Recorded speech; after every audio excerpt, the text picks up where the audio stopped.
प्रस्तुत है हरियाणा राज्य की साप्ताहिक समाचार समीक्षा। लेखक हैं वरिष्ठ पत्रकार दिनेश गोयल। वाचिका रत्तिका। भारत आज दुनिया की शीर्ष 5 अर्थव्यवस्थाओं में शामिल है। इतना ही नहीं, भारत दुनिया के शीर्ष 3 स्टार्टअप इकोसिस्टम में भी शामिल हो गया है। भारतीय अब एक से बढ़कर एक खोज कर रहे हैं और विश्व में रिकॉर्ड स्तर पर पेटेंट करा रहे हैं। धीरे धीरे भारत विनिर्माण का प्रमुख केंद्र बन रहा है। इन उपलब्धियों का श्रेय युवा शक्ति को जाता है। आज जब देश 12 से 16 जनवरी तक राष्ट्रीय युवा महोत्सव मना रहा है, तो इस वर्ष युवा महोत्सव का विषय विकसित भारत 2047 युवाओं के लिए युवाओं के द्वारा रखा गया है। केंद्र सरकार ही नहीं, हरियाणा सरकार भी युवा शक्ति के महत्व को जानती है। हाल ही में प्रधानमंत्री नरेंद्र मोदी ने भी दुनिया की शीर्ष 5 अर्थव्यवस्थाओं में भारत के प्रवेश का श्रेय युवा शक्ति को दिया है। उन्होंने युवाओं से देश को नई ऊंचाइयों पर ले जाने के लिए काम करने का अनुरोध किया है। दुनिया इस समय भारत को एक नई कुशल युवा शक्ति के रूप में देख रही है, जो दुनिया के सामने अपने कौशल का प्रदर्शन करना चाहते हैं। भारत सरकार द्वारा France, Germany, England, Australia, Italy, Austria आदि देशों के साथ किए गए मोबिलिटी समझौतों से देश के युवाओं को काफी फायदा हो रहा है।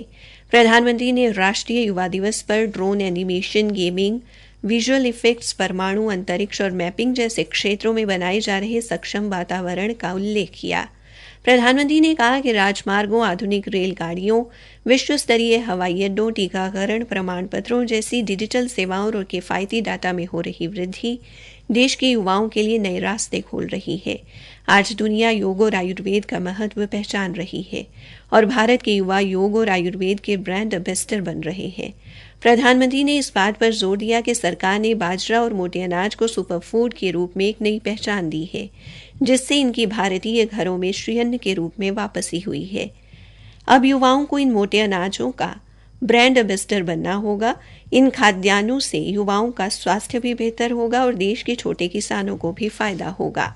हरियाणा के राज्यपाल बंडारू दत्तात्रेय ने भी युवाओं से आह्वान किया कि वे अपना जीवन समाज के प्रति समर्पित करें और वंचित लोगों के उत्थान के लिए कार्य करें।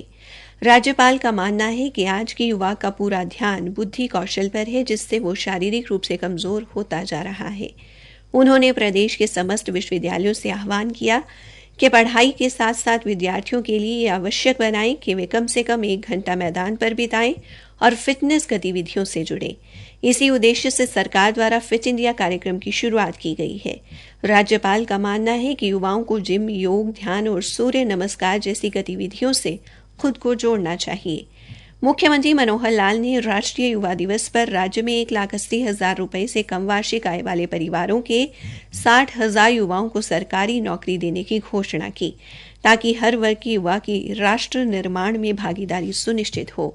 हरियाणा में सिविल इंजीनियरिंग में डिप्लोमा व डिग्री करने वाले 15,000 युवाओं को प्रशिक्षित करने और उन्हें ठेकेदार बनने के लिए सशक्त बनाने की पहल की जा रही है। सरकार इनको 1 वर्ष के लिए 3 लाख रुपए का ऋण देगी। प्रशिक्षित युवाओं को 25 लाख रुपए तक के कार्यों के लिए कोई गारंटी नहीं देनी होगी, बल्कि ये गारंटी सरकार देगी। हरियाणा के उच्च शिक्षा मंत्री मूलचंद शर्मा का मानना है कि प्रदेश में मात्र 2.25 लाख सरकारी नौकरियां हैं, इसलिए युवाओं को उद्यमशीलता को अपनाना होगा। नौकरी चाहने वाले न बनकर नौकरी देने वाले बनना होगा। बीजेपी के प्रदेशाध्यक्ष एवं सांसद नायब सिंह सैनी का कहना है कि आज राज्य में युवाओं को बिना खर्ची व पर्ची की नौकरियां मिल रही हैं।